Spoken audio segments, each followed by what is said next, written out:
আজকে আমরা পড়বো হচ্ছে স্ট্রেট লাইনের সেকেন্ড পার্টটা। হ্যাঁ, স্ট্রেট লাইনের সেকেন্ড পার্টটা আমরা আজকে একটু পড়বো। সেকেন্ড চ্যাপ্টারে যেটা আমাদের আছে সেটা হলো যে বিভক্তিকরণ। হ্যাঁ, অন্তর্বিভক্ত আর বহির্বিভক্তের কনসেপ্টটা আমাদের আজকে একটু ক্লিয়ার হতে হবে। তো আমি একটু কনসেপ্টটা আগে তোমাদেরকে বলি, তারপরে ব্যাপারগুলোতে আমরা আসবো। তো আমরা আজকের লেকচারটা হচ্ছে বিভক্তিকরণ নিয়ে। হ্যাঁ, বিভক্তিকরণ। তো দেখো আমি বলি এখন যে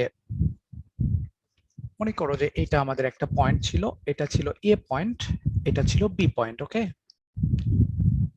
আমি যদি বলি কখনো যে সি বিন্দু এ বি কে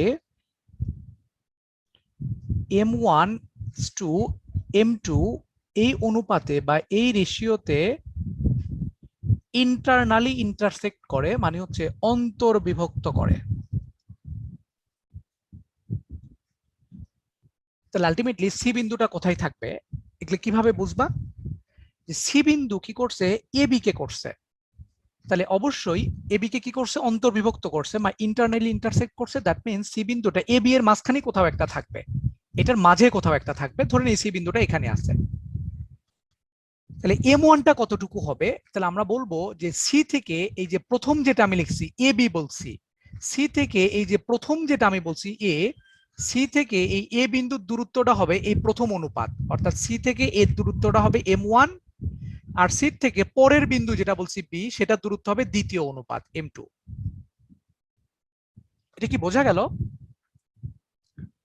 তাহলে আমি যদি এখন তোমাকে বলি, বলো তো দেখি ভাইয়া এই ফিগার থেকে সি, এই ফিগার অনুযায়ী বলবা সি বি এ কে কত ইস্টু কত হবে? তাইলে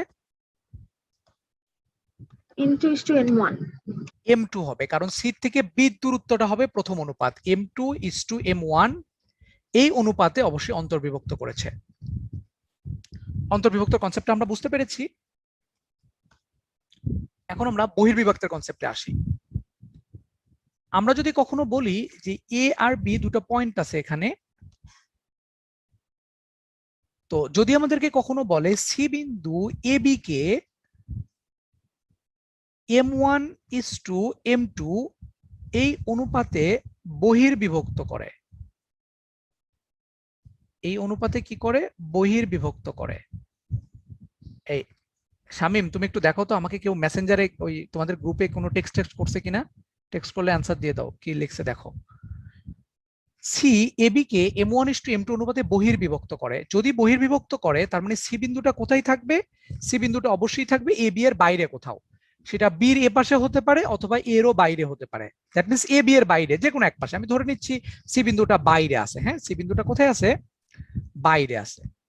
তাহলে সি বিন্দুটা যদি বাইরে থাকে, তাইলে বলো তো দেখি এই সি থেকে এই যে এ প্রথম বিন্দুর দূরত্ব হবে প্রথম অনুপাত M1, অর্থাৎ সি থেকে এই যে এর দূরত্ব যতটুকু ছিল এই পুরোটা হবে M1, আর এই সি থেকে এই যে দ্বিতীয় বিন্দু যেটা ছিল বি, এই বিন্দুর দূরত্ব হবে M2। সি থেকে এই বি বিন্দুর দূরত্বটা হবে হলো M2। বহির্বিভক্তের কনসেপ্টটা কি ক্লিয়ার হইলা কিনা আমাকে একটু জানাও। জি ভাইয়া, ক্লিয়ার। আচ্ছা, যদি ক্লিয়ার হও তাহলে আমাকে একটু এখান থেকে অ্যান্সার দিতে হবে। এই যে এই ফিগার, সেকেন্ড যে ফিগারটা ছিল, এই ফিগার থেকে তুমি আমাকে একটু বলবা বি এসি কে কি করেছে, অন্তর্বিভক্ত করেছে নাকি বহির্বিভক্ত করেছে? অন্তর্বিভক্ত। অন্তর্বিভক্ত করেছে। বি এসি কে অন্তর্বিভক্ত, ইন্টারনালি ইন্টারসেক্ট করেছে। আমি যদি এখন বলি অনুপাতটা কত, বি এসি কে কত ইস্টু কত অনুপাতে অন্তর্বিভক্ত করেছে, অনুপাতটা একটু আমাকে বলো। M1-M2:M2. সুন্দর। বি থেকে এ বিন্দুর দূরত্বটা হবে প্রথম অনুপাত। তাহলে দেখি বি থেকে এ বিন্দুর দূরত্বটা কত, পুরো দূরত্ব M1 আর এটা M2, তাহলে এটা হবে M1-M2, এটা হবে। তাহলে দেখো বি থেকে এ বিন্দুর দূরত্ব কত, M1-M2, এইটা ইস্টু এই বি থেকে সি বিন্দুর দূরত্ব, বি থেকে সি বিন্দুর দূরত্ব হচ্ছে M2, এই অনুপাতে অন্তর্বিভক্ত করেছে। আমরা কি কনসেপ্টটা ক্লিয়ার হইলাম কিনা বলো? জি ভাইয়া। আচ্ছা, এখন আসি আমরা পরের কথা। এই কনসেপ্টটা কিন্তু আমাদের অনেক দরকার, ঠিক আছে? অন্তর্বিভক্ত আর বহির্বিভক্তর কনসেপ্টটা, অন্তর্বিভক্ত করলে কি রকম, অন্তর্বিভক্ত করলে মানে ভিতরে থাকবে, বহির্বিভক্ত করা মানে বাইরে। তো বহির্বিভক্ত করা যে কথা, ওটাকে আমরা উল্টা ভাবে অন্তর্বিভক্ত করতে পারি, মানে এ বি কে সি বহির্বিভক্ত, কিন্তু এসি কে বি কিন্তু অন্তর্বিভক্ত। এবং অনুপাতগুলো আমরা কিভাবে নেব এগুলো আমরা বুঝতে পারছি। এখন আমরা আসি আমাদের ফর্মুলাতে। ফর্মুলা কি বলা ছিল যে ভাইয়া যদি দুইটা পয়েন্ট এখানে থাকে, এইটা এ পয়েন্ট, এই পয়েন্টের আমরা যদি কোঅর্ডিনেট জানি, ভুজ আর কোটি, অ্যাবসিস আর অর্ডিনেট যদি আমরা জানি, এই বি বিন্দুরও যদি আমরা জানি x2 আর y2, তাইলে যদি কোনো পয়েন্ট সি একটা পয়েন্ট যদি এবি কে m1:m2 অনুপাতে ইন্টারনালি ইন্টারসেক্ট করে, তাইলে এই যে সি বিন্দুটা ছিল, এই সি বিন্দুটার স্থানাঙ্ক আমরা বের করতে পারবো। এই সি বিন্দুটার স্থানাঙ্ক কত কিভাবে বের করি আমরা? যেহেতু ইন্টারনালি ইন্টারসেক্ট, তার মানে m1 নিলে আমরা ফর্মুলা নেই x2, তাই না? তাহলে এক পাশের অনুপাত নিলে অপর পাশের ভুজ নিতে হয়। আমরা সি বিন্দুর ভুজ বা অ্যাবসিসা বের করতেছি, তাহলে এই পাশের রেশিও যদি নেই তাহলে অপর পাশের ভুজ নিতে হবে। তাহলে m1 যদি আমরা নেই তাহলে নিব কাকে? এই পাশের অনুপাত নিছি, তাহলে এই পাশের ভুজ বের করতেছি, ভুজ নিব। যেহেতু অন্তর্বিভক্ত তাহলে প্লাস হবে, আর এই পাশের অনুপাত নিলে এই পাশের ভুজ নিতে হবে। m2 x1 ডিভাইডেড বাই এই অনুপাত রাশি দুটির যোগফল m1 প্লাস m2। আর এই পাশের আমি যদি কোটি বের করি তাহলে এই পাশের অনুপাত নিলে এই পাশের আমরা কোটি নিব, আর এই পাশের যদি আমরা অনুপাত নেই অপর পাশের কোটি নিব, ডিভাইডেড বাই দুইটার যোগফল। এটা আমরা জানি কিনা সবাই? জি ভাইয়া। জানি আমরা। যদি উল্টা কথাটা হয় যে যদি এক্সটার্নালি সেট করে তাইলে কিরকম হবে?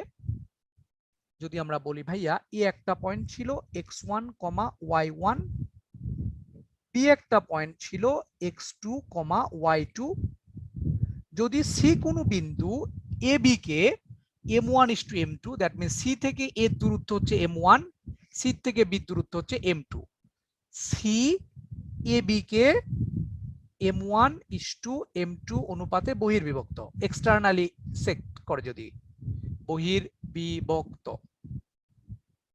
বহির্বিভক্ত যদি করে, তাহলে সি বিন্দুর স্থানাঙ্ক কিরকম হয়? আমরা যদি m1টা নিচ্ছি, m1টা কার? m1টা যদি আমরা m1টা কার অনুপাত ছিল? এর, তাহলে আমরা এর অনুপাতটা নিব না, মানে অনুপাতটা নিচ্ছি এর, তাহলে ভুজটা নিব হচ্ছে বি এর। তাহলে m1x2 মাইনাস m2 x1, এখানে মাইনাস হয়ে যাবে, ডিভাইডেড বাই দুইটার বিয়োগফল m1 মাইনাস m2, এ পাশে যে অনুপাত নেবা সেটা আগে রাখবা, আর m1 y2 minus m2 y1 divided by m1 minus m2। এটা আমরা জানি সবাই, ক্লিয়ার কিনা এই দুটো ফর্মুলা? অন্তর্বিভক্ত করলে ফর্মুলা এটা, বহির্বিভক্ত করলে ফর্মুলা এটা, ঠিক আছে? আচ্ছা, এখন আমরা অঙ্কে আসি। দেখো অঙ্কের মজাটা কোথায় আমাদের।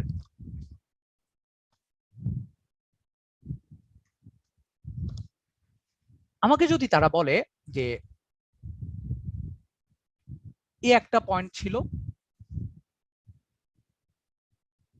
1,5, বি একটা পয়েন্ট ছিল 3,7, বললো এদের মধ্যবিন্দু নির্ণয় করো, পারবো কিনা বের করতে? ইজিলি আমরা বের করতে পারবো, একদম থামায় আমরা বের করে দিব। মধ্যবিন্দু যদি বের করতে বলে তাইলে কি হবে? যে ভাইয়া এইটা আর এইটা, এই দুইটার যোগফল 1 + 3/2 নিব, ভুজদ্বয়ের যোগফল বাই 2, আর কোটি দুইটার যোগফল বাই 2, 5 + 7/2। এটা আমরা জানি কিনা বলো? মধ্যবিন্দু মানেই তো আলটিমেটলি 1:1 অনুপাতে ছেদ করে, ঠিক কিনা? তাহলে m1 এর মান 1, তাহলে 1 × 3 + 1 × 1 ডিভাইডেড বাই 1 + 1, এটাই তো নাকি? জি ভাইয়া এটাই। আচ্ছা, তো এখন আমরা এইভাবে এখানে যেভাবে শিখলাম, আমরা এই নিয়মে আর করতে চাচ্ছি না, আমাদের খুব একটা ইজি রুল আছে, আমরা সেই ইজি রুল দিয়ে যাইতে চাচ্ছি। এখানে মান কত আসতেছে? 3 আর 1 4/2 মানে 2, আর 5 7 12/2 মানে 6। তো এটা আমাদের খুব ভালো একটা প্রসেস, এটা আমরা মানে সূত্র দিয়ে বের করলাম, বাট আমি এখন এই প্রসেসে আগাবো না, আমি একটা অন্য প্রসেসে আগাবো। সেই প্রসেসের সাথে তোমাদেরকে একটু পরিচয় করায় দিই আজকে, একটু ভালো করে লক্ষ্য করবা। এটাই হচ্ছে স্থানাঙ্ক জ্যামিতির মজা। এখন যেটা আমি করব, এ বিন্দুটা কত ছিল? 1,5 ছিল, আর এটা কত ছিল? 3,7 ছিল না? আমি একই রকম দিয়েছি কেন জানি না, 3,7। আমি একটা কাজ করি, এটা 7 আমি দিলাম না, আর হ্যাঁ এটা আমি দিলাম মনে করো 9 দিই, হ্যাঁ তোমরা পারফেক্টলি তাইলে বুঝতে পারবা আর কি। 9 দিই, এখানে যদি আমি 9 দিতাম তাহলে এখানে 9 চলে আসতো, 5 9 14/2, এটা 7 চলে আসতো। যাই হোক, দেখো আমি তোমাকে কি বের করতে বলছি? এটার মধ্যবিন্দু বের করতে বলছি। এটার কি বিন্দু? মধ্যবিন্দু। মধ্যবিন্দু মানে কি, যে এই মধ্যবিন্দুটা কি করবে, এই যে এ বি ছিল এটাকে সমান দুই ভাগে ভাগ করবে। সমান কত ভাগে ভাগ করবে? দুই ভাগে ভাগ করবে। তো তুমি যেটা করবা সেটা হলো যে যেহেতু সমান দুই ভাগে ভাগ করছে, তার মানে এই পাশে এক ভাগ থাকবে, এই পাশে এক ভাগ থাকবে। তুমি ভুজ বরাবর দেখবা এ বিন্দুর ভুজ ছিল হচ্ছে 1 আর বি বিন্দুর ভুজ হচ্ছে 3। তাহলে ভুজ বরাবর দেখো তো দেখি এই কতটুকু চেঞ্জ হয়েছে এখান থেকে এই পর্যন্ত। 1 থেকে 3 পর্যন্ত কি হয়েছে? 2 বেড়ে গেছে না? দেখো ভুজ বরাবর কি হয়েছে, 1 থেকে এ বিন্দুর ভুজ ছিল 1, বি বিন্দুর ভুজ হচ্ছে 3, তাহলে ভুজ বরাবর বেশি কত? 2। অর্থাৎ এ থেকে বি পর্যন্ত ভুজ বরাবর বেশি হচ্ছে 2। তাহলে এখান থেকে এই পর্যন্ত ভুজ বরাবর ডিসটেন্স হচ্ছে 2। এই 2 কে আমরা কি করব? সমান দুইটা ভাগে ভাগ করে দিব। তাহলে প্রতি ভাগে কত করে থাকবে? প্রতি ভাগে থাকবে 1 করে করে। তাইলে এটা যেহেতু বেশি ছিল তাহলে কি হবে? এই ভুজের থেকে এই ভুজটাও হবে 1 বেশি। তাহলে দেখো তো দেখি এই 1 এর সাথে 1 যোগ করলে কত হবে? 2। আবার এখান থেকেও এটার ভুজ হবে 1 বেশি। দেখো তো দেখি এই 2 এর সাথে 1 যোগ করলে 3 হয় কিনা। আবার কোটিতে আসো, এই 5 থেকে 9 পর্যন্ত কি হয়েছে? বাড়ছে নাকি কমছে? বেড়ে গেছে। তাহলে 5 থেকে 9 কত বেশি? 4 বেশি। তাহলে এই 4 কে আমি সমান কয় ভাগে ভাগ করব? 2 ভাগে। প্রতি ভাগে থাকবে কত করে? 2 করে করে। তাহলে এই 5 থেকে এইটার কোটি কত বেশি হবে? 2 বেশি হবে। তাহলে এই 5 এর সাথে যদি তুমি 2 যোগ করো তাহলে 5 এর দিয়ে কত হবে? 7। দেখো 7 এর সাথে 2 যোগ করে 9 হয়ে গেছে। এটা প্রথম বুঝাইলাম তো, যার কারণে কঠিন লাগতেছে। এটা খুবই সিম্পল একটা রুল। আমি আরেকবার একটু বলি এটাকে, আমরা আরেকটা এক্সাম্পল দিয়ে বলি, তাইলে তুমি আসলে বুঝবা না, পরে বেজে যায়। মধ্যবিন্দুর জন্য তোমার কাছে মনে হচ্ছে যে মধ্যবিন্দুর জন্য আমি এটা দিয়ে কেন করবো ভাই, কিন্তু বড় বড় অনুপাতের জন্য এটা খুব কাজে দেয়। এবং এটাতে আমি খুব তোমাদের অনেক বড় বড় অঙ্ক আছে, অনেক ছোট করে করে দিব। দেখো এ আমি দিলাম মনে করো 3, দিলাম হচ্ছে 9, আর বি আমি দিলাম, ধরে নাও যে বি কত হয়ে গেল? 13, দিলাম হচ্ছে 6 দিলাম না, ধরে নাও দিলাম হচ্ছে 5। আমি বললাম এদের মধ্যবিন্দু সি বের করো। তাহলে তুমি ভুজ বরাবর দেখবা কত হবে দেখি। 3 থেকে 13 কত বাড়ছে? 10 বাড়ছে। 10 যদি বেড়ে যায় তাহলে 10 কে সমান 2 ভাগে ভাগ করে দিব, তাহলে প্রতি ভাগে থাকবে 5 করে করে।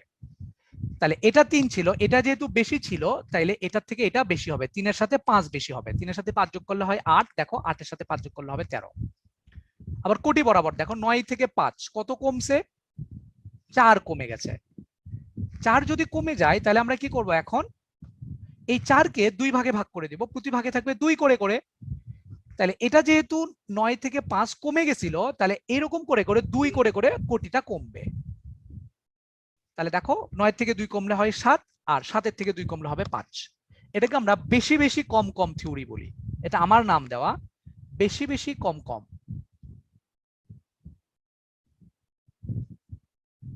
অর্থাৎ বাড়লে বাড়বে, কমলে কমবে। এখান থেকে যদি এটা বাড়ে তাইলে এর ভুজগুলো বাড়বে, আর যদি এটা থেকে এটার কোটি কমে তাইলে ভুজ কোটিগুলো কমে যাবে। মানে যেটা বাড়বে সেটা বাড়বে, যেটা কমবে সেটা কমবে। আমরা আরো এক্সাম্পল দেখি। মনে করো আমাদেরকে এরকম একটা জায়গা তারা দিল। সাপোজ ধরো বললো যে এ একটা পয়েন্ট, যে পয়েন্টের কোঅর্ডিনেট সাপোজ ধরো তারা আমাকে দিল যে 1,29, আর বি একটা পয়েন্ট আমাকে তারা দিল 22, ধরে নাও যে দিল 20। আমাদেরকে বললো যে এবি এর সমত্রিখণ্ডন বিন্দুর স্থানাঙ্ক বের করো। এবি এর সমত্রিখণ্ডন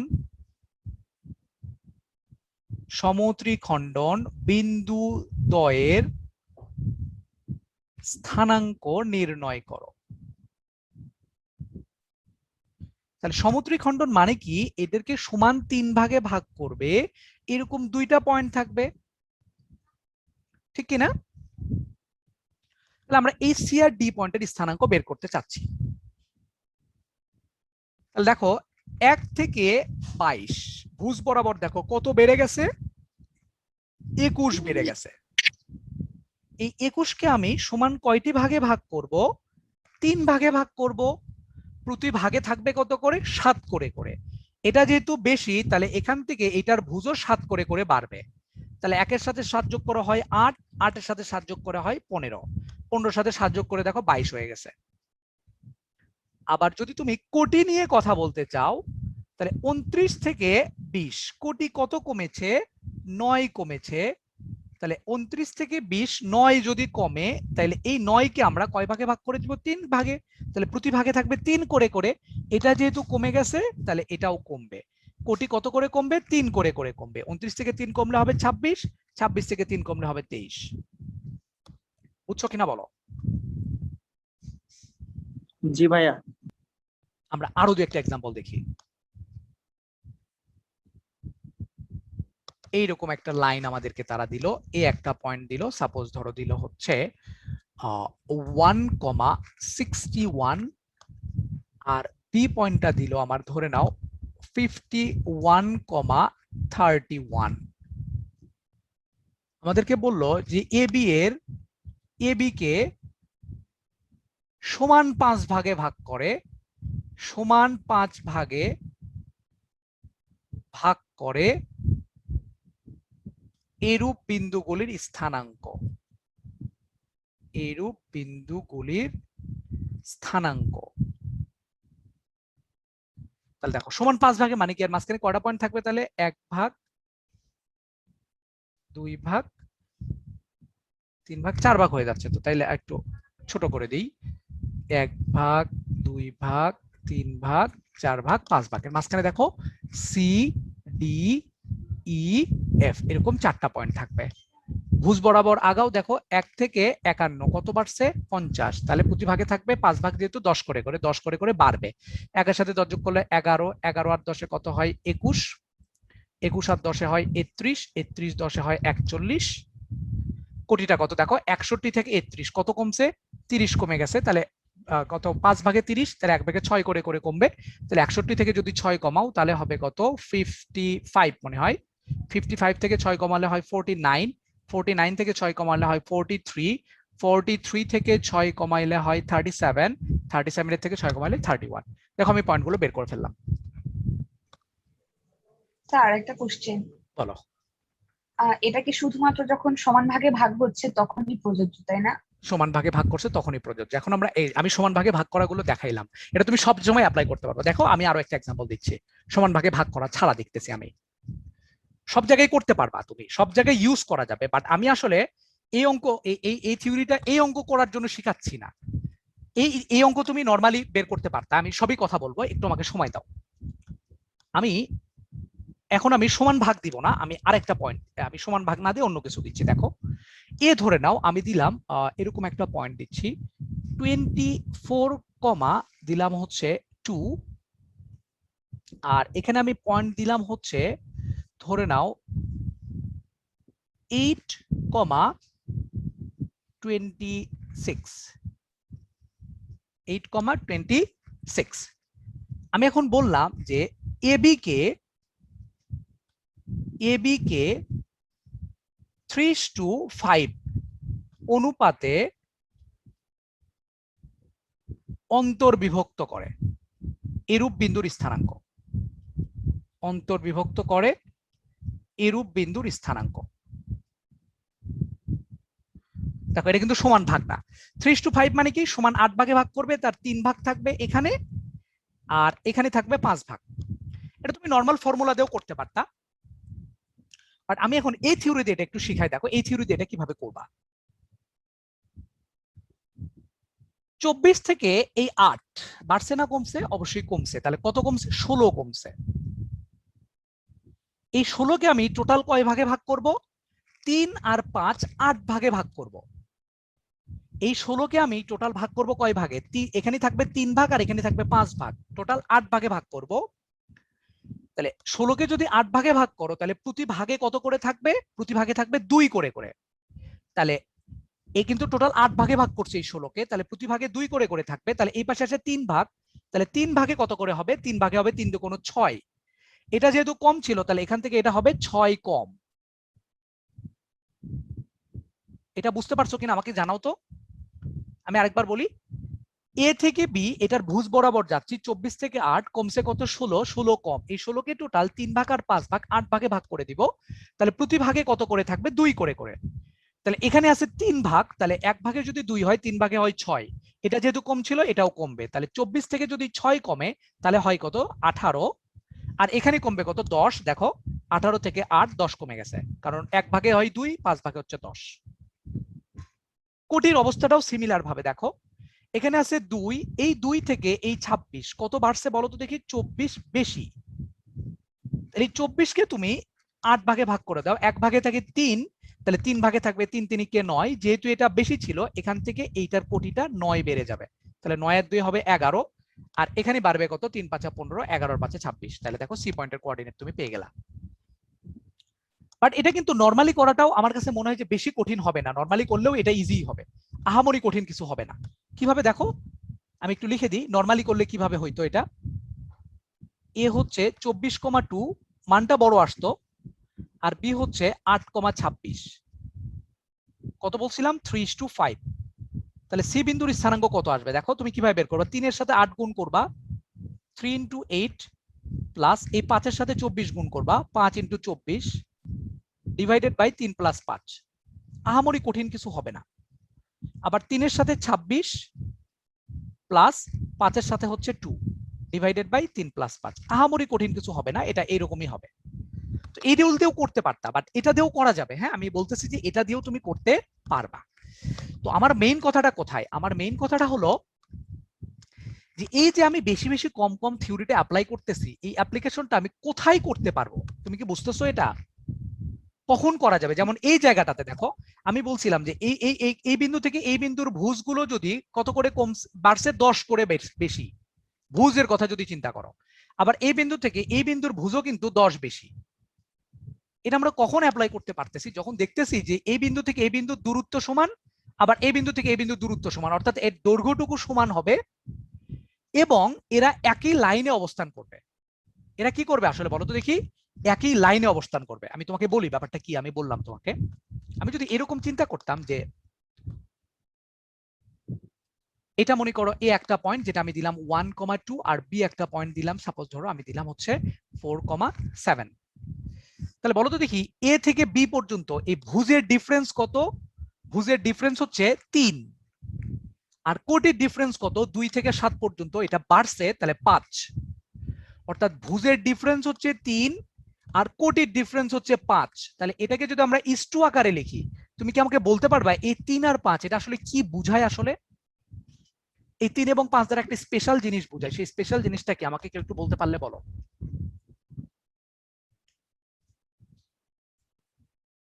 3 আর 5 দ্বারা আসলে কি বুঝায়, কে বলতে পারতেছো না? ঢাল বুঝায়, ঢাল। দেখো ঢাল বুঝায়, ঢাল মানে কি, কোটি দ্বয়ের অন্তর ডিভাইডেড বাই ভুজ দ্বয়ের অন্তর, মনে পড়ে কিনা বলো? হ্যাঁ, এই যে ঢালটা বুঝাইছে, তার মানে আমরা যে এই যে স্পেসিংটা লিখতেছি, অর্থাৎ ভুজের স্পেসিং ইজ টু কোটির স্পেসিং, আমরা এই জিনিসটা আলটিমেটলি ঢাল বুঝাই। আমরা এটাকে বলবো, এটা দ্বারা এটাকে আমরা বলবো স্পেসিং এর কোঅর্ডিনেট। আমি আমার মতো করে বলতেছি, এটা হচ্ছে স্পেসিং, আমি এটাকে স্পেসিং বলতেছি। এখন যেহেতু ঢালের কথাটা আসলে, আমি ঢাল নিয়ে একটু কথা বলি।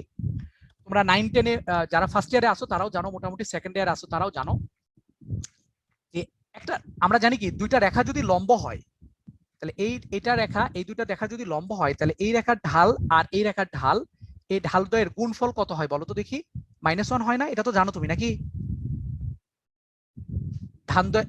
রেখা দুটি লম্ব হলে বা পারপেন্ডিকুলার হলে দুইটা স্লোপের মাল্টিপ্লিকেশন হয় -1। এই -1 মানেটা কি? -1 মানে হলো m1 এর মান যদি 2/3 হয়, তাহলে m2 এর মান কত আসবে? m2 এর মানটা হবে অবশ্যই 3/2। m2 এর মান কত হবে বলো দেখি? এটা উল্টে যাবে আর চিহ্ন চেঞ্জ হয়ে যাবে, ঠিক কিনা? এবং একটা মাইনাস চিহ্ন চলে আসবে। মানে কোন একটা লাইনের স্লোপ বা ঢালের মান যদি জানো, তাইলে তার সাথে লম্ব এরকম লাইনের স্লোপ বা ঢাল কত আসবে, মানটা উল্টায় যাবে এবং চিহ্ন চেঞ্জ হয়ে যাবে, এটা আমরা জানি। আর দুইটা লাইন যদি এরকম প্যারালাল হয়, তাইলে প্যারালাল যদি হয়, তাহলে এটার ঢাল যা এটার ঢালও তাই, দুটো একই হয়। এই দুটো কথা একটু মনে রাখবা। তাহলে আমি এখন স্পেসিং এ আবার আসতেছি যে এ থেকে A12 ছিল B47 ছিল, তাইলে এইটার এই সরলরেখার স্পেসিং হচ্ছে 3,5, তাই না? 3,5 মানে কি এই 5 দ্বারা বোঝায় কোটি দ্বয়ের ডিফারেন্স, এর 3 দ্বারা বোঝায় ভুজ দ্বয়ের ডিফারেন্স। তাহলে পরের পেজে আসি। দেখো আমি যদি এখন তোমাকে বলি এইটা মনে করো 3,2, এইটা মনে করো 5,7, তাহলে এটার স্পেসিং কত? 3 থেকে 5 2, আর 2 থেকে 7 কত? 5। এটার স্পেসিং হচ্ছে 2,5। আমি যদি এখন বলি যে এবি এর সমান্তরাল কোনো একটা লাইন এবং এবি এর দৈর্ঘ্য যা, সমান্তরাল কোনো একটা লাইনের দৈর্ঘ্যও তাই, ধরে নাও এটা সি আর ডি যে কোনো একটা লাইন, ওইটা ওই প্লেনেই আছে, তাহলে এটার দৈর্ঘ্য আর এটার দৈর্ঘ্য সমান, আর এটা যদি সমান্তরাল হয় তাহলে অবশ্যই এই সিডি এর স্পেসিংও আমরা 2,5 লিখতে পারি কিনা, কারণ ঢাল দুইটা সমান হবে, অর্থাৎ এই দুইটার এক্স এর ডিফারেন্স, এই এবি এর এক্স এর ডিফারেন্স যা, সিডি এর এক্স এর ডিফারেন্সও তাই হবে, এবি এর ওয়াই এর ডিফারেন্স যা, সিডি এর ওয়াই এর ডিফারেন্সও তাই হবে। হবে কিনা বলো?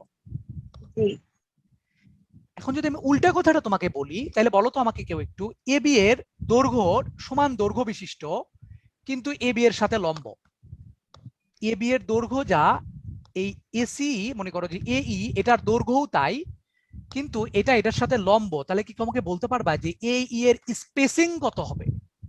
-5:2 হবে হচ্ছে 5:2, অর্থাৎ উল্টে যাবে কিন্তু। হ্যাঁ, যেমন এখানে ছিল M1 যদি হয় 2,3, তাহলে এর সাথে লম্ব যে কোনো রেখা, সেই রেখাটার M2 কত হবে বলো তো দেখি আমাকে একটু? উল্টায় যাবে, অর্থাৎ এখানে ভুজের ডিফারেন্স যা ছিল সেটা হবে এখানে কোটির ডিফারেন্স, আর কোটির ডিফারেন্স যা ছিল সেটা হবে ভুজের ডিফারেন্স।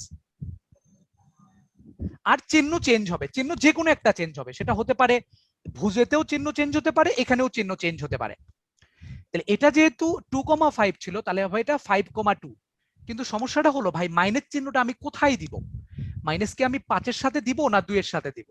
তো কথা হলো একটা যদি তুমি 5-এর সাথে দাও তাহলে কিন্তু এই লাইনের সাথে আরেকটা তুমি পারপেন্ডিকুলার লাইন পাবা, যে লাইনে তোমাকে স্পেসিং দিতে হবে 5:2, কিন্তু এখানে 2 তে নেগেটিভ দিতে হবে।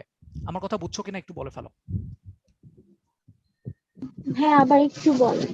আবার একটু বলবো, শোনো একটু ভালো করে। আমরা মনে হয় জানি যে একটা লাইন সেটার ঢাল যদি 2:3 হয় তাহলে তার সাথে কোন একটা লম্ব লাইন, সেটার ঢাল কত হবে?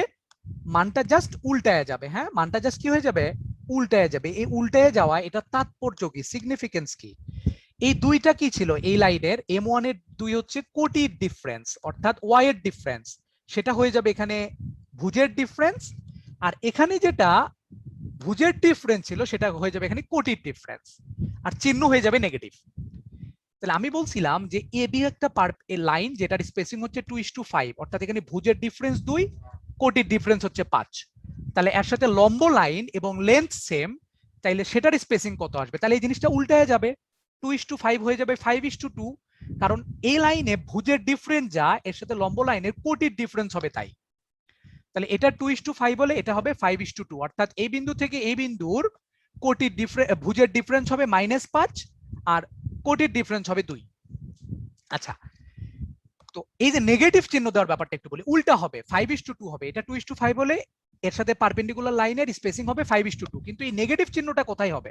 আমি কি 5-এ দিব নাকি 2-এ দিব? দুই জায়গায় কিন্তু যেতে পারে। তো একটা লাইনে যদি আমি 5-এ দিই তাহলে আরেকটা লাইন হবে 2-এর সাথে, কিন্তু সেই লাইনটা কোনটা? সেই লাইন হলো এই যে এখান থেকে আরেকটা যে লম্ব লাইন টানা যায় সেটা। এখন বুঝছো কিনা আমাকে বলো একটু। এটা হচ্ছে 5:2 হবে, কিন্তু 2-তে নেগেটিভ হবে। আমার কথা কি এটা বুঝতে পেরেছো? জি ভাইয়া। আমি এটা নিয়ে অঙ্ক করি, দেখো এটা আমি কেন করাইলাম এটার ব্যাখ্যাতে আমরা আসি। এই ক্ষেত্রেও কি এরকমই হবে, মানে -5:2 নিচের দিকে হবে? -5:2 আমি উপরে দিয়েছি, এটা সমস্যা নাই, আমাকে তো পারফেক্ট কোঅর্ডিনেট চাচ্ছে না, মানে যে কোনো একটা, এটা দুইটা হবে 2:5 এর সাথে দুইটা হবে, একটা 5:2 আর একটা হবে -5:2। এটার তুমি যে কোনো একটাকে যে কোনো একটা ধরতে পারো। আমি উপরেরটাকে যদি এটা ধরি তাহলে নিচেরটা হবে এটা, আবার যদি উপরেরটাকে তুমি এটা ধরো তাহলে নিচেরটা হবে এটা, মানে যে কোনো একটাকে ধরবা, যে কোনো একটা। এটা তো আমি পারফেক্ট কোঅর্ডিনেট দেখাচ্ছি না যে নিচের দিকে বলে মাইনাস, উপরের দিকে বলে প্লাস, এরকম না। এটা আমাদের জাস্ট একটা অর্ডিনেট চাইছে, তারা একটা পয়েন্ট চাবে, সেটা আমি রাফ ফিগার ড্র করতেছি। এটা আমি পারফেক্ট এক্স ওয়াই কোঅর্ডিনেট সিস্টেমে বসাইতেছি না। হ্যাঁ, আচ্ছা আমরা একটা অঙ্ক দেখি। এইটার অঙ্কগুলাকে কি দেখো আমরা একটু। এখন আমি যেটা করব সেটা হচ্ছে যে কোনো আয়তক্ষেত্র, তারপরে যে কোনো রম্বস, যে কোনো সামান্তরিক, যে কোনো বর্গ, এই চারটার জন্য অ্যাপ্লিকেবল। হ্যাঁ, মানে যে কোনো রেক্ট্যাঙ্গেল, রম্বস, প্যারালালোগ্রাম আর স্কোয়ার, চারটা। হ্যাঁ, রেক্ট্যাঙ্গেল মানে আয়তক্ষেত্র, রম্বস, সামান্তরিক, প্যারালালোগ্রাম আর বর্গ হচ্ছে স্কোয়ার, এই চারটার জন্য প্রযোজ্য। মানে এই চারটা জিনিসের তো চারটা শীর্ষ আমরা জানি, এটার চারটা ভার্টেক্স থাকে বা শীর্ষ থাকে। এই চারটা ভার্টেক্সের তিনটা শীর্ষ জানা থাকবে, তিনটা শীর্ষ জানা থাকলে চতুর্থ শীর্ষ বের করব আমরা। তিনটা শীর্ষ জানা, চতুর্থটা নির্ণয়, চতুর্থটি নির্ণয় করা শিখবো আমরা এই বেশি বেশি কম কম থিওরি দিয়ে। আমি যে কোনো একটা আঁকায় নিচ্ছি, এই চারটার মধ্যে যে কোনো একটা ধরে নাও এরকম। আমি একটা সামান্তরিকে আঁকতেছি মনে করো। এই সামান্তরিকের আমি তোমাকে বললাম যে এই পয়েন্টটা তুমি জানো 1,2, এটা তুমি জানো 3,7, আর এটা হচ্ছে ডি, এটা তুমি জানো মনে করো যে 9,8। আমি বললাম এই সিটা বের করো। দেখো আমি এটা কত সিম্পলি ভাবে তোমাকে বের করে দিব। তুমি জাস্ট করবা কি বলো তো, এই লেন্থ আর এই লেন্থ সমান কিনা? জি ভাইয়া সমান, সমান। সমান। এবং এটার এটা প্যারালাল কিনা? এই চারটা ভাইয়া, যদি হইতে হয়, আয়তক্ষেত্র, রম্বস, সামান্তরিক, বর্গ, এই চারটার যে কোনো একটা যদি এটা হয়, তাহলে এই দৈর্ঘ্য সমান হবে এবং এই দুটো সমান্তরাল হবে। তাহলে আমরা বেশি বেশি কম কম থিওরি অ্যাপ্লাই করতে পারবো। দেখো এই 1 থেকে শুরু করে এই 3, এটার ভুজ কতটুকু বেড়েছে বলো তো দেখি? 2 বেড়েছে। তাহলে এইটাও আলটিমেটলি 2 করে করে বাড়বে, 9 থেকে 2 বাড়লে হবে 11। আর এই 2 থেকে এই 7 কত বাড়ছে? 5 বাড়ছে। তাহলে কোটিটাও 5 বাড়বে, 8 এর সাথে 5 যোগ করলে হয় 13। এটাই হচ্ছে অ্যান্সার। আমার কথা বুঝছো কিনা বলে ফেলো। আরেকবার বলি, ভুজ বরাবর দেখো এ থেকে বি তে যাবা, তাহলে ডি থেকে সি তে আসা যাবে। এ থেকে বি ভুজ কত বাড়ছে? 2 বাড়ছে, তাহলে ডি থেকে সি তেও ভুজ 2 বাড়বে, 9 সাথে 2 বাড়ছে। আবার কোটি দেখো 2 থেকে 7 5 বাড়ছে, তাহলে এটাও 8 থেকে 5 বাড়বে। তুমি যদি এখন বলো কেন ভাইয়া, আমি তো এটা দিয়েও দিতে পারি যে এডি এর দৈর্ঘ্য যা বিসি এর দৈর্ঘ্য তাই, তাহলে তো আমি এই রুল থেকেও আসতে পারি। আসো দেখো একই হবে। 1 থেকে 9, 1 থেকে 9 বলো তো দেখি কত বেড়েছে? 8 বেড়েছে। তাহলে 3 থেকে 8 বাড়বে, 3 থেকে 8 বাড়লে দেখো 11 হয়ে গেছে। আবার কোটি যদি দেখো 2 থেকে 8 6 বাড়ছে, তাহলে 7 থেকে দেখো 6 বাড়ছে। আমার কথা বুঝছো কিনা? জি ভাইয়া। আচ্ছা, আরেকটা एग्जांपल দেই। মনে করো এরকম, আমাকে ধাপা ধাপ বলে ফেলবা তোমরা, দেখি অ্যানসার বলতে পারো কিনা। 1 3 9 minus 6 4 5 বলে ফেলো, এটা কত আসবে? সি পয়েন্টটা কত আসবে দেখি বলো। 12 মাইনাস 12 মাইনাস 4। সুন্দর, 12 minus 1 সুন্দর। 1 থেকে 4 পর্যন্ত যেহেতু আমাদের 3 বেড়েছে, তাহলে এটাও 3 বাড়বে, হবে 12। আর 3 থেকে 5 পর্যন্ত যেহেতু 2 বেড়েছে, তাহলে -6 এর সাথে 2 বাড়লে হবে -4। শেষ। এটা হচ্ছে এমসিকিউ তে ইউজ করতে পারবা। এখন কথা হলো ভাইয়া, এটা আমরা রিটেনই কিভাবে করব? রিটেনই খুবই সিম্পলি ভাবে করবা। এটা রিটেনই আহামরি কিছু না, এটা নরমাল। এটা দূরত্বের কনসেপ্টে যাবা না এটা। হ্যাঁ, দূরত্বে গেলে ঝামেলায় পড়বা, মধ্যবিন্দুর কনসেপ্ট দিয়ে করবা। আমি লিখে দিচ্ছি কিভাবে করবা। দেখো রিটেনই কিভাবে করবা যদি কখনো তোমাদের পরীক্ষায় আসে, রিটেন পরীক্ষায়। তাহলে এটা ছিল 1,2 আর এটা ছিল 3,7। এই রিটেন দিয়েও তোমরা আবার একটা শর্টকাট শিখে আসছো, আমি সেই শর্টকাট তোমাকে দেখাই নাই। তো এটা বের করব, আমি এটাকে এক্স ওয়াই ধরে নিলাম, সি বিন্দু। হ্যাঁ, এটা এ বি সি ডি। তো এখানে দেখো তো দেখি, এই যে এই বিডি এর কর্ণের এবং এসি এর কর্ণের মধ্যবিন্দুটাই হবে কোনটা? আসলে এটা না। তাহলে আমি যেটা করব, এই কর্ণের মানটা বের করব, এসি কর্ণের মধ্যবিন্দু একবার বের করব, এসি কর্ণের মধ্যবিন্দু বের করব। এসি কর্ণের মধ্যবিন্দু হবে কত বলো তো দেখি? 1 + x/2, আর একটা আসবে হচ্ছে 2 + y/2। এটা হচ্ছে এসি এর মধ্যবিন্দু। আবার এখানে বিডি এর মধ্যবিন্দু বের করবা। বিডি এর মধ্যবিন্দু যদি তুমি বের করো, তাহলে সেটা কত চলে আসবে? 3 + 9/2, আর একটা চলে আসবে হচ্ছে 8 + 7/2। তাহলে দেখো তো দেখি এই এসি এর মধ্যবিন্দু যেটা বি এর মধ্যবিন্দুতে একই কথা, তার মানে এই ভুজ সমান এই ভুজ ধরবা, এই কোটি সমান এই কোটি ধরবা, তাহলে এক্স আর ওয়াই বের হয়ে চলে আসবে। 1 প্লাস এক্স বাই 2 সমান সমান 3 প্লাস 9/2। তাহলে এখান থেকে এক্স এর মান চলে আসবে 3 প্লাস 9 মাইনাস 1, যা আসবে তাই। আর এখানে আবার চলে আসবে 2 প্লাস ওয়াই বাই 2 সমান সমান 8 প্লাস 7/2। তাহলে এখানে ওয়াই এর ভ্যালুটা চলে আসবে 8 প্লাস 2 মাইনাস ওয়াই মাইনাস 2, যা আসবে আসবে। তো তোমরা এটাই মনে হয় শর্টকাটে করে আসছিলা নাকি, মনে আছে তোমাদের? এটাই তোমরা শর্টকাটে করে আসছো। 8 প্লাস 7 ছিল এটা। এই যে তোমরা অনেকে কিন্তু এই শর্টকাটটা জানো। যেহেতু আমরা এটা বের করব, তাহলে এটার বিপরীতটা ভুলে যাব। কি করব, এই যে অপোজিট যেটা ছিল এই দুইটার যোগফল মাইনাস হচ্ছে এটার অপোজিটটা। এটা অনেকে শর্টকাট জানো, যাই হোক এটা আমি করি নাই। সেটা হচ্ছে এটা, এখান থেকে আসে। আমি তোমাকে আরো ইজি শর্টকাট পড়াইছি। হ্যাঁ, ভুজ বরাবর যত বাড়ছে এটাও ভুজ বরাবর তত বাড়বে। এটা এই চারটার জন্য তুমি করতে পারবা। এটা কি বোঝা গেল কিনা? এটা কি বোঝা গেছে? জি ভাইয়া বোঝা গেছে। ওকে, আমরা আরেকটা ম্যাথে চলে যাচ্ছি তাইলে। এই টাইপেরই আরেকটা ম্যাথে চলে যাচ্ছি আমরা এখন দিচ্ছি যে একটা ত্রিভুজ আমি নিলাম, মনে করো। হ্যাঁ, একটা যে কোনো একটা ত্রিভুজ নিলাম।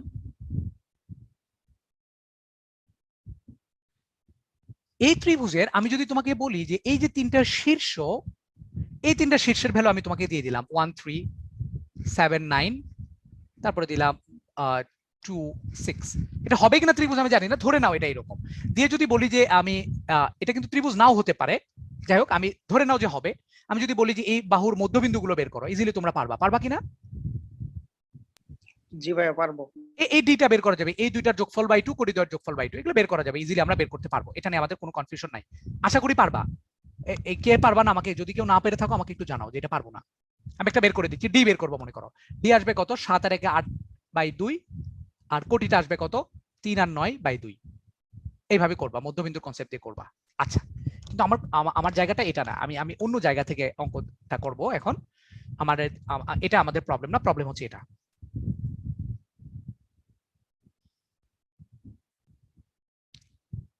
এই একটা ত্রিভুজ,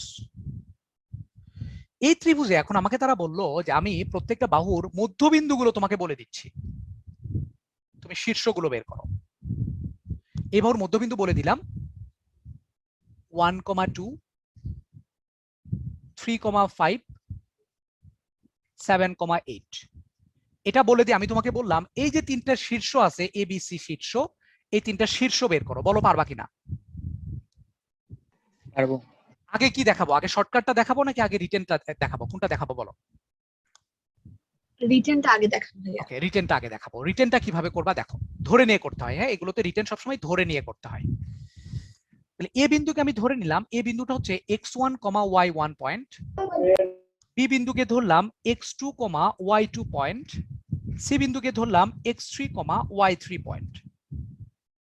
আমাকে বলো তো দেখি তোমার কাছে আননোন কয়টা? এখানে আননোন কিন্তু 6টা। দেখো এইখানে 2টা, এইখানে 2টা, আর এইখানে 2টা।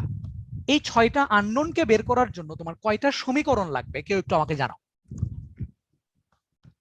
6টা আননোন, তাহলে 6টা আননোন বের করার জন্য কয়টা সমীকরণ লাগবে? 3টা। এখানে 3টা। 6টা। যতগুলো আননোন থাকে ততগুলো বের করার জন্য ততগুলো সমীকরণ দরকার পড়ে। তুমি অপনয়নে করে আসছো না, অপনয়ন প্রতিস্থাপনে কি ছিল, এরকম ইকুয়েশন ছিল না, x + y = 5 আর ছিল 2x + y = 7 যদি হয়। তাহলে এই দুইটা ইকুয়েশন থেকে তুমি কয়টা জিনিসের মান বের করেছিলা? দুইটা জিনিসের, x আর y এর মান। এই কথাটা খুবই গুরুত্বপূর্ণ যে আমার যতগুলো আননোন থাকবে ততগুলো সলভ করার জন্য আমার ততগুলো ইকুয়েশন লাগবে। তাহলে এখানে আমাদের আননোন হচ্ছে x1 x2 x3 y1 y2 y3, 6টা আননোন। তো 6টা বের করার জন্য আমরা 6টা ইকুয়েশন নেব। দেখো x1 y1 x2 y2 x3 y3, এই 6টা মিলে 6টা ইকুয়েশন নিয়ে আসলেই কাজ শেষ হবে। 6টা ইকুয়েশন হবে, টেনশন নিও না। দেখো আমরা মধ্যবিন্দু দিয়েই বের করব। আমি এ বি এর মধ্যবিন্দু বের করতেছি, এ বি এর মধ্যবিন্দুর ভুজ বের করতেছি। তাহলে ভুজ কত আসবে দেখো, x1 + x2 / 2। এই ভুজ সমান সমান কত আসবে? এই 1 আসবে। তাহলে আমরা এখান থেকে লিখতে পারি x1 + x2 সমান সমান হচ্ছে 2। এটা 1 নাম্বার ইকুয়েশন। আবার বিসি এর যদি শুধু ভুজের কথা চিন্তা করো তাহলে সেটা কত চলে আসবে দেখি, বলতে পারো কিনা? x2 + x3 সমান সমান চলে আসবে 7 × 14। আবার যদি এসি এর ভুজ নাও তাহলে x3 + x1 অর্থাৎ x1 + x3 সমান সমান চলে আসবে কত? 3 × 6। এই তিনটা সমীকরণ দেখো তো, এই তিনটা সমীকরণের আননোন কয়টা? এই তিনটা সমীকরণের আননোন কিন্তু তিনটা, x1 x2 আর x3। অর্থাৎ x1 x2 x3 তে তিনটা ইকুয়েশন পাইছি। এই তিনটা ইকুয়েশন সলভ করে কি x1 x2 x3 বের করতে পারবো কিনা আমাকে জানাও। এগুলো ক্যালকুলেটরে সলভ করবা, হ্যাঁ এগুলো ক্যালকুলেটরে সলভ। রিটেন পরীক্ষা আসলেও এগুলো ক্যালকুলেটরে সলভ করবা, ক্যালকুলেটরে সলভ করে বলে দিবা, ক্যালকুলেটরে সলিউশন করে পাই, শেষ। আবার কোটিতেও সিমিলার কাজটা করবা। y1 প্লাস y2 সমান সমান কোটিটা আসবে হচ্ছে কত? 2 দুগুণ 4 আসবে। তারপরে y2 প্লাস y3 সমান সমান আসবে এই কোটির ডাবল 8 দুগুণ 16। আর এখানে চলে আসবে হচ্ছে y3 প্লাস y1 বা y1 প্লাস y3 সমান সমান চলে আসবে 5 দুগুণ 10। এই তিনটা সলভ করে বাকি তিনটা বের করব। এই তিনটা সলভ করে y1 y2 y3 বের করব। তাহলে আমাদের কি মান বের হয়ে যাবে কিনা বলো? এটা হচ্ছে রিটেন ফরম্যাট, এটা হচ্ছে রিটেন ফরম্যাট। ক্লিয়ার? ক্লিয়ার কিনা বলো? কথা বলে না। জি ভাইয়া ক্লিয়ার। আচ্ছা, এখন আমরা এমসিকিউ তে আসতেছি। এমসিকিউ কি এটাতেই করব নাকি নতুন ফিগার ড্র করব? আচ্ছা, নতুন ফিগারই ড্র করি।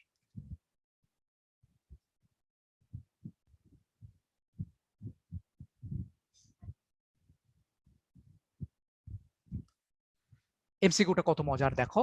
এটা ছিল মেবি 1,2, এটা কত ছিল 3,5 আর 7,8 ছিল না? 3,5 আর 7,8, হ্যাঁ 3,5 আর 7,8, যে কোনো ইচ্ছা থাকতে পারে। আমি জানি না এটা ত্রিভুজ হবে কিনা, তাও জানি না, আমি করে দিচ্ছি, যা আসবে আসবে। আমার তখন এবিসি দরকার। কেউ শর্টকাটটা পারবা কিনা? কেউ কিছু ধরতে পারছো কিনা? যে ওই যে আগের এই রুলটা ইউজ করতে পারবা কিনা কেউ? এই রুল, আয়ত, রম্বস, এগুলোর জন্য কোনো রুল ইউজ করা যায় কিনা? এগুলোর জন্য কি আমি তিনটা শীর্ষ জানি, চতুর্থটা আমাদের বের করা লাগবে, তখন কিন্তু এই ফর্মুলা, হ্যাঁ তিনটা জানো, চতুর্থটা বের করবা, তখন আমাদের এই ফর্মুলা ইউজ হবে। দেখো আমরা এই রুলটা ইউজ করতে পারি কিনা এখানে কোনোভাবে, কারো মাথায় কি আসতেছে কিছু যে আমরা ওই রুলটা এখানে ইউজ করতে পারি কিনা কোনোভাবে? না, এত দুর্বল হলে হবে ব্রেন। দেখো আসবে, এই যে দেখো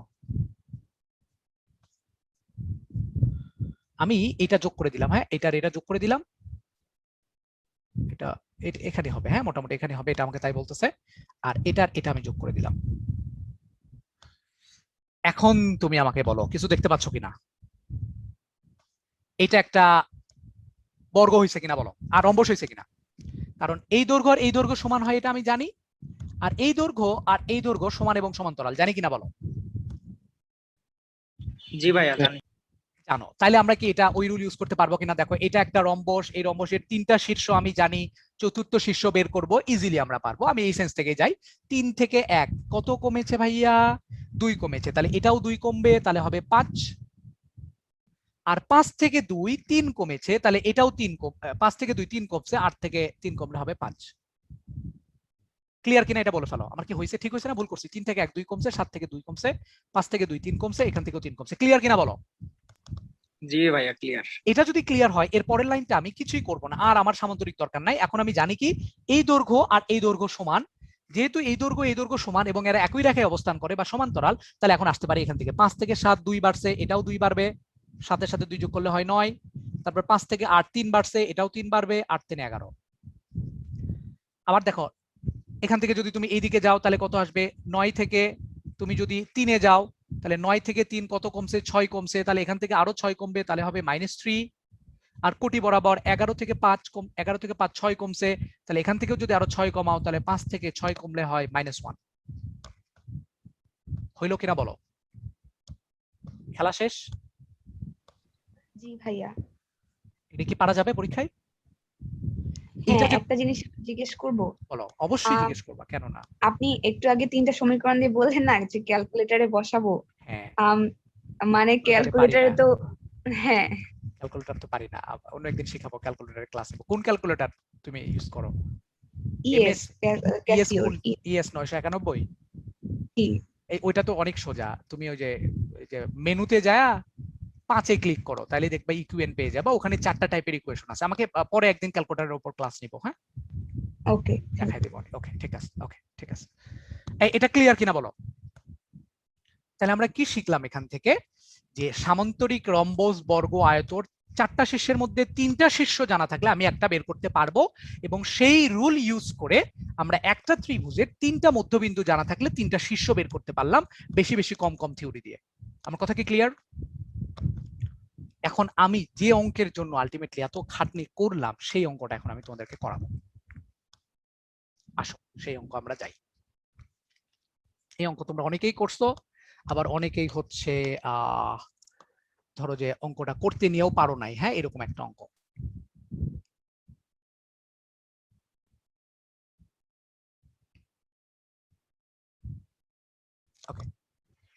সাতের আমরা এটা হচ্ছে তোমাদের এইচইউ স্যারের 7-এর 5 নাম্বার অঙ্ক। আমরা একটা অঙ্ক ওই অঙ্কটা ধরেই আমরা করি, হ্যাঁ দেখি পারি কিনা।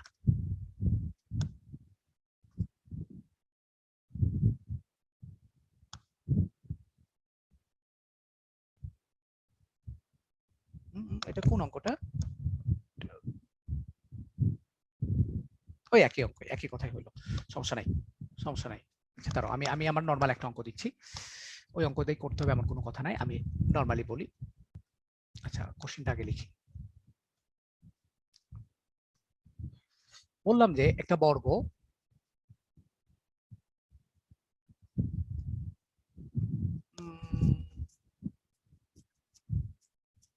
আচ্ছা একটু দাঁড়াও আমি বলি তোমাকে। আচ্ছা হ্যাঁ করা যাবে, সমস্যা নেই। একটি বর্গের দুটি শীর্ষের স্থানাঙ্ক, ধরে নাও একটা বললো 1,8 আর একটা বললো 5,13 বা 5,10 বললো, বলছে বাকি দুটির স্থানাঙ্ক কত। এটা বর্গ বলেই পসিবল, আদারওয়াইজ পসিবল না। বাকি দুটির স্থানাঙ্ক এবং এরিয়া কত, হ্যাঁ ওই বর্গের এরিয়া কত এটা বের করতে বলে। আমি রিটেন ফর্মটা আগে করি, রিটেন ফর্মটা অনেক বড়, তোমরা যারা করছো জানো। বলি তোমাকে আমি রিটেনটা কিভাবে করে। এটা বর্গ আমি ছোট করে ড্র করি, এখানে ড্র করি না, এখানে ড্র করি।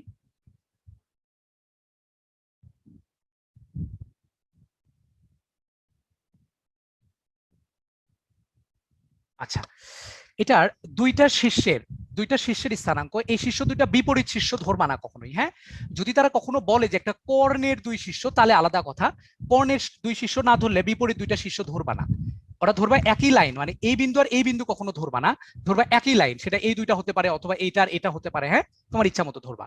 আমি এটা আর এটা ধরতেছি। বিপরীত যদি এটা হইতো এই শীর্ষ আর এই শীর্ষ যদি তারা বলতো তাহলে বলে দিত কর্ণের দুই প্রান্তের দুই বিন্দু, হ্যাঁ তা কিন্তু আমাদেরকে তারা বলে নাই, শুধু দুই শীর্ষ বলছে। অথবা পরীক্ষার হলে অনেক সময় এটাও বলে দেয় যে একটা একটা একটা বর্গের একই বাহুর দুই প্রান্তবিন্দু দেওয়া আছে, হ্যাঁ একই বাহুর দুই প্রান্তবিন্দু মানে হচ্ছে দুইটা শীর্ষ। আর যদি দুই কর্ণের দুই বিন্দু দেয় তাহলে বলে দেবে কর্ণের দুই প্রান্তবিন্দু। যাই হোক, তো এই দুইটা বিন্দু দিয়ে আমাদেরকে বলছে যে এই পাশের যে আরো দুইটা বিন্দু আছে না, এই দুইটা বিন্দুর স্থানাঙ্ক বের করতে আর এটার এরিয়া বের করতে। ওকে, আগে ফার্স্ট এরিয়াটা আমরা বের করি, এরিয়াটা ইজিলি বের করতে পারবো, এটা আমরা জানি। তো এরিয়াটা কত আসবে, এই বাহুর দৈর্ঘ্য এ এর মানটা বের করবা, তাহলে বাহুর দৈর্ঘ্য চলে আসবে। এ সমান কত আসতেছে দেখো তো একটু, রুট ওভার ভুজদ্বয়ের অন্তর হোল স্কয়ার 5 - 1 কত হয় 4 এর উপর স্কয়ার, কোটি দ্বয়ের অন্তর হোল স্কয়ার মানে 2 এর উপর স্কয়ার, তার কত আসে 4 এ 4 16, 16 আর 2 এর উপর স্কয়ার 4, 16 আর 4 20 মানে রুট 20। তাহলে এরিয়াটা চলে আসবে আমাদের কত, এরিয়াটা চলে আসবে হচ্ছে রুট 20 তার উপর স্কয়ার, দ্যাট মিন্স চলে আসবে আমাদের 20। ওকে, এত বর্গ একক, এটা এরিয়া বের হয়ে চলে আসলো। এখন টার্গেট হচ্ছে আমাদের এই দুইটা বিন্দু বের করা। তাহলে আমি এ বিন্দু ধরে নিলাম, এটা এটা বি বিন্দু ধরে নিলাম, আর এটা সি বিন্দু ধরে নিচ্ছি x1, y1। ওই ওই ডি বিন্দুর চিন্তা আমার পরে, ঠিক আছে ডি বিন্দুর চিন্তা আমার পরে, আগে আমি সি বিন্দুটা বের করি। এখন আমাকে বলো যে সি বিন্দুর স্থানাঙ্ক বের করার জন্য আমার সি বিন্দুতে অজানা রাশি কয়টা, সি বিন্দুতে অজানা রাশি কয়টা বলো। সি বিন্দুতে অজানা রাশি আমার দুইটা, x1 আর y1, এই দুইটাকে বের করার জন্য আমার দুইটা সমীকরণ লাগবে। দ্যাট মিন্স আমাকে এখানে যেটা করতে হবে দুইটা সমীকরণ নিয়ে আসতে হবে কোনো না কোনো ভাবে, দুই x1 আর y1 সংবলিত দুইটা ইকুয়েশন আনতে হবে। তাহলে আমরা যেটা করব এখানে দুইটা সমীকরণ আনতে পারবো আমরা, এ বি সমান এসি, এটা ধরে একটা ইকুয়েশন আসবে আমাদের। তাহলে এসি এর মানটা কত দেখো দেখি, এই দুটো দৈর্ঘ্য কিন্তু সমান যেহেতু বর্গ ছিল, এই দৈর্ঘ্য আর এই দৈর্ঘ্য, হ্যাঁ তাহলে এসিটা কত, এসি হচ্ছে root over x1 - 1 whole square plus y1 - 8 whole square সমান সমান এসির মানটা চলে আসছে হচ্ছে আমাদের কত, এসি মানে হচ্ছে এবি, এবিটা চলে আসছে এ মানে √20। তাহলে এখান থেকে আমরা একটা ইকুয়েশন পাবো, x1 square minus 2x1 plus y1 square minus 2y, আর কোনো 16y1 আর 8 8 64 আর 1 65 সমান সমান হচ্ছে 20। এটা একটা ইকুয়েশন আমি পাইছি। এখন বলো তো দেখি x1 y1 সংবলিত আরেকটা ইকুয়েশন আমি কোথা থেকে পাবো? কারো মাথায় কি আসে কিছু? মধ্যবিন্দু, কর্ণের মধ্যবিন্দু। কর্ণের মধ্যবিন্দু ধরে লাভ কি? কর্ণের মধ্যবিন্দু কি আমি জানি নাকি? আমার x1 y1 দিয়ে দুটো আনতে হবে, আমার d এর হেল্প নেওয়া যাবে না, আমি তো d জানি না। এই দুইটা কর্ণের মধ্যবিন্দু কি তুমি জানো? জানো না, তাইলে তোমাকে এই কর্ণের লেন্থের হেল্প নিতে হবে।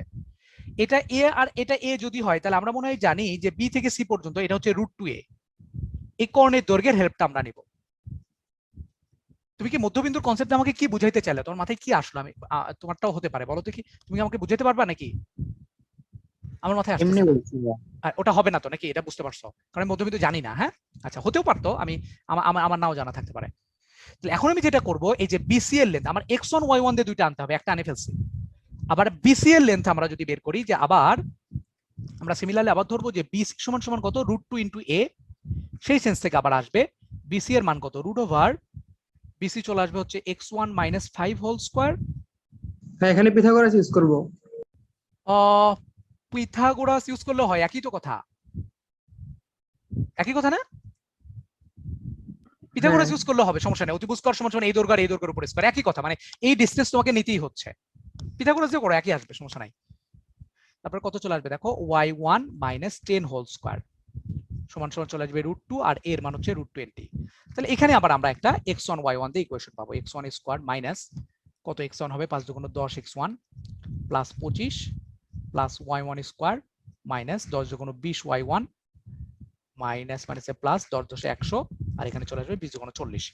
বলো তো দেখি, এই যে 1 আর 2 এই দুইটা যে জায়গায় আমাদের আননোন হচ্ছে x1 আর y1, x1 আর কে y1, তাহলে এই দুইটা ইকুয়েশন সলভ করে আমি কার মানটা পাবো বলো তো দেখি? x1 আর y1 পাবো না?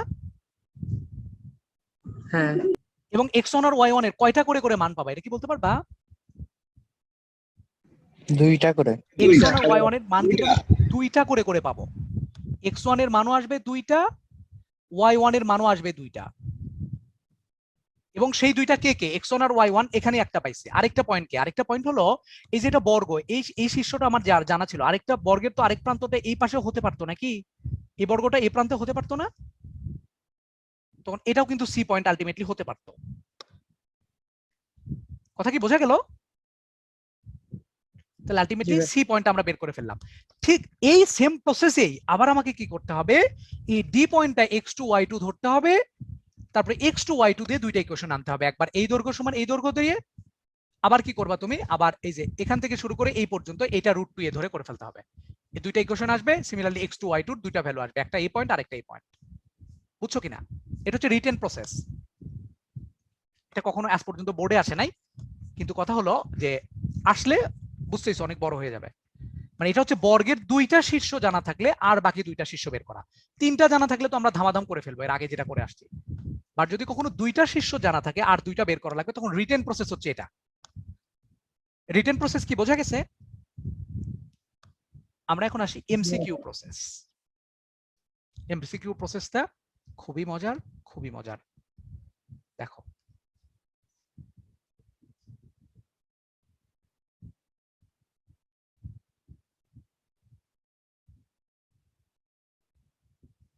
কি ছিল আমার দেয়া, বলো পয়েন্টটা কি মনে আছে কারো? 1 8 আর 5 10।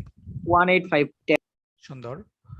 এ হচ্ছে 1 আর 8 আর এটা হচ্ছে 5 আর 10। আমি এটা স্পেসিং দিয়ে করব, দেখো কত ইজিলি করে ফেলি। বলো এ বি এর স্পেসিং কত?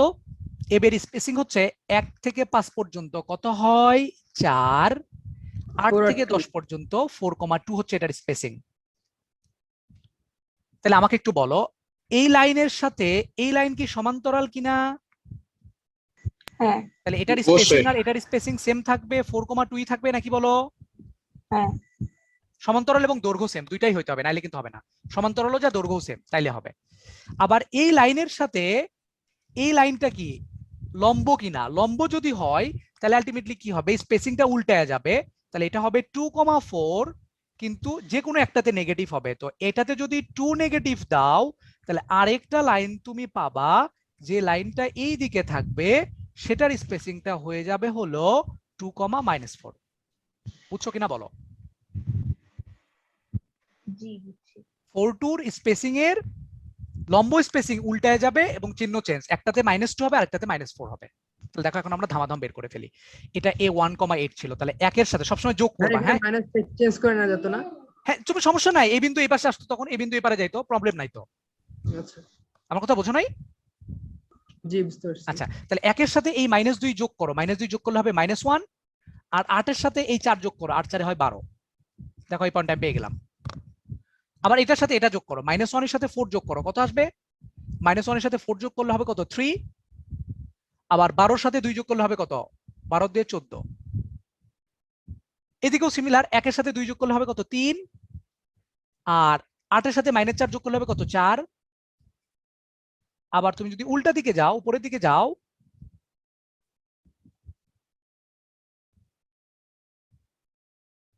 তাহলে দেখো কত আসতেছে। এটা যদি 4,2 হয় এটা হবে 4,2।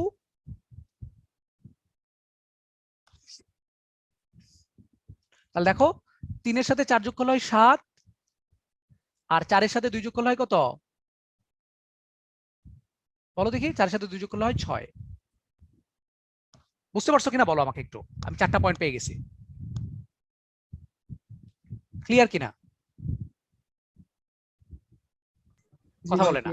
আচ্ছা, এখানে তোমার কাছে অনেক কিছুই এখন মাথার মধ্যে ঘুরতেছে যে ভাইয়া আমি কি করলাম, এ থেকে মনে করো যে এই সি পয়েন্টটা বের করলাম হচ্ছে এই কনসেপ্ট দিয়ে, তারপরে সি থেকে আমি এই যে ডি পয়েন্টটা মনে করো বের করলাম 4,2 দিয়ে। কেন আমি 4,2 দিয়ে তো নাও করতে পারি, আমি তো জানি যে যেহেতু এসি আর এই যে এখান থেকে বি থেকে ডি পর্যন্ত এটার দৈর্ঘ্য সমান এবং সমান্তরাল, তাহলে এটা যদি -2,4 হয় তাহলে এটাও তো আমার -2,4 দিতে পারি।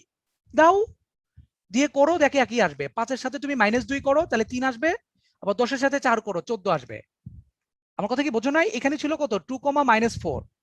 তাহলে দেখো এই যে 5 থেকে 2 যোগ করলে হবে 7, আর 10 থেকে -4 করলে যোগ করলে হবে 6। মানে যেদিক থেকে যাও আসবেই। বুঝছো কিনা আমাকে একটু জানাও। জি। তাহলে স্পেসিং এর মজাটা এখানে, এই অঙ্কটা নরমালি করতে গেলে জীবন বের হয়ে যায়। আর দেখো স্পেসিং যদি কখনো ভর্তি পরীক্ষায় করো, হ্যাঁ এই অঙ্কটা যদি ভর্তি পরীক্ষায় আসে, অ্যাডমিশন টেস্টে আসলে ফিগার ড্র করে এভাবে করে দিবা, সমস্যা নাই। আর যদি এইচএসসি পরীক্ষায় যদিও কোনোদিন আসবে না, যদি কখনো এসে থাকে তাহলে আগের নিয়মটা করে ফেলবা, আগেরটা। এইচএসসি পরীক্ষায় এটা করলে নাম্বার দিবে না। আচ্ছা, স্পেসিংটা ক্লিয়ার কি আমরা, বলো তো দেখি স্পেসিং দিয়ে কি শর্টকাটে এই অঙ্কগুলো করতে পারবো কিনা? জি ভাইয়া। আচ্ছা, তো আজকের ক্লাসটা আমাদের এই পর্যন্তই ছিল মোটামুটি। হ্যাঁ, আর আমি করব না কিছু। এই যে 3.2 3.3 এগুলাতে এই অঙ্কটা সব থেকে বেশি আসে, সামান্তরিক রম্বস আয়ত বর্গ, এগুলো দেখবা 3টা শীর্ষ জানা থাকে, আরেকটা শীর্ষ বের করতে বলে। হ্যাঁ, আর এটা হচ্ছে তোমাদের ফার্স্ট অধ্যায়ের খুব মারাত্মক একটা অঙ্ক ছিল, একটা বর্গের 2টা শীর্ষ জানো আর 2টা শীর্ষ বের করা যায় না। তো এটা নিয়ে তোমাদের অনেক কনফিউশন থাকে, ওই জন্য অঙ্কটা করাই দিলাম, 2 ভাবে করাই দিলাম। স্পেসিং এটা ক্লিয়ার? ওকে, তো তোমরা অনেকেই জানো মোটামুটি আমরা হচ্ছে কি বলে নেক্সট ফ্রাইডে থেকে, হ্যাঁ নেক্সট ফ্রাইডে থেকে স্ট্যাটিস্টিক্স শুরু করবো। আমি সব চ্যাপ্টার গুলোই পড়াবো, এরকম স্ট্যাটিস্টিক্স পড়াবো। স্ট্যাটিক্স মানে স্থিতিবিদ্যা, হ্যাঁ স্থিতিবিদ্যা কোর্স শুরু হচ্ছে। তো যারা করতে চাও তারা অবশ্যই আমার সাথে যোগাযোগ করবা, নেক্সট ফ্রাইডে থেকে স্টার্ট হবে ইনশাআল্লাহ। আর আমার ফেসবুক গ্রুপ পেজ আর হচ্ছে কি বলে তোমার আর কি আরেকটা কি আছে ইউটিউব চ্যানেল, সব একই নাম, ম্যাথ লাভার্স ভিডিও। তোমরা একটু শেয়ার করবা, কি বলে ভিডিওগুলো শেয়ার করো, আর সাবস্ক্রাইব ফলো আরো কি কি যা করে ফেলো। হ্যাঁ, আজকে ক্লাস এই পর্যন্তই।